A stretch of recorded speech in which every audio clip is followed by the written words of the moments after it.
The chandelier above clinked softly as the champagne glass slipped from Naomi Carter's fingers and shattered on the marble floor.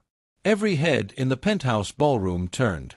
At the far end of the room, Douglas Whitmore III, the patriarch of the Whitmore Empire, glared at her with the cold contempt of a man who had just publicly humiliated his guest of honor.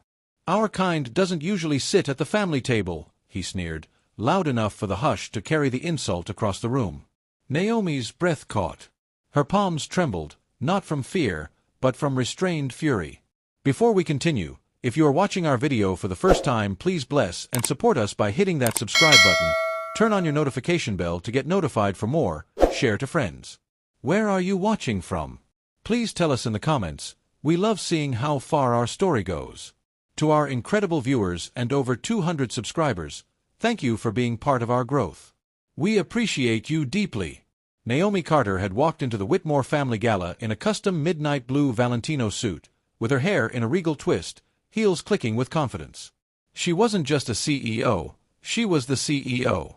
Her tech company, NovaGen, had broken records and changed lives.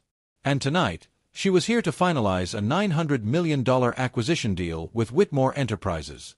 The night had begun with flutes of bubbly, men in tailored tuxedos nodding respectfully, and whispered conversations that stopped as soon as she passed by. But Naomi was used to that.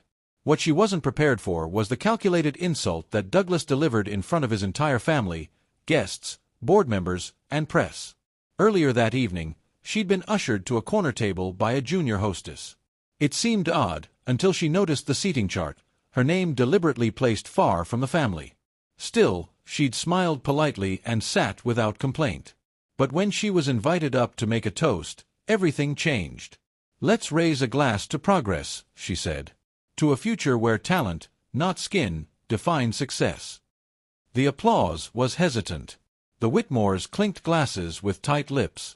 Naomi had only just sat down when Douglas made his comment. Naomi stared at the broken glass, her face unreadable. Slowly, she bent to pick up the shards, the edges glinting like her resolve. Then she stood tall and turned to face the crowd.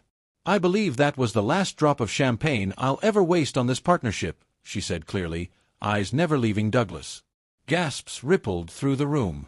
Douglas, red-faced, sneered. "Excuse me." "You heard me," she replied. "You invited me here to parade my success, but not to respect it. You wanted a trophy, not a partner. I came with value, you came with pride. The deal's off." The room exploded in murmurs. Reporters texted under tables. One of the Whitmore daughters